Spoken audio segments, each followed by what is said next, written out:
And I don't have the grease too hot yet because what I want to do is kind of get it soaked in, excuse me, with the grapeseed oil.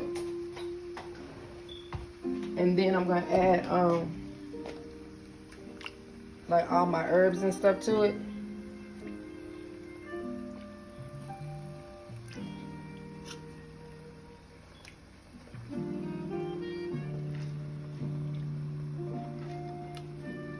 So what I'm doing is just flipping it so I can get oil on both sides. Then I'm going to season it a little bit and just start cooking it all together.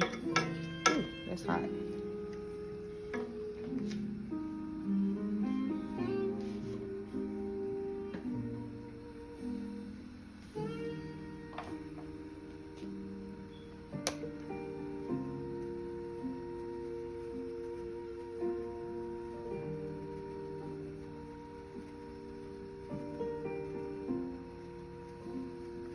I like pepper, so that's why I put a lot on it. And then what I'm gonna do is use some garlic powder, even though I'm gonna saute those vegetables and use garlic and turmeric, fresh garlic and turmeric. I'm still gonna use a little powder. So I'm gonna fry this on both sides. Then I'm gonna take it out and then I'm gonna add the vegetables, the seasoning. And I did get this, so this is my friend. I haven't seen him in years, but I remember when he was making this product right here.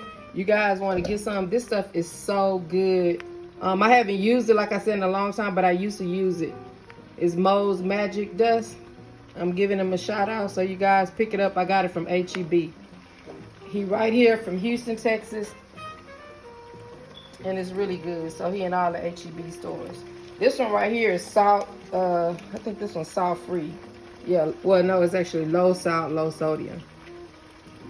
It only have 6%. So that's pretty good. So it did have a little water in it from when I washed the chicken, but that's okay because I'm going to just toss it back and forth. Then I'm going to take it out and then I'm going to fry my seasonings and then I'm going to put it all back together. And I'll come back and show it to you once that's done.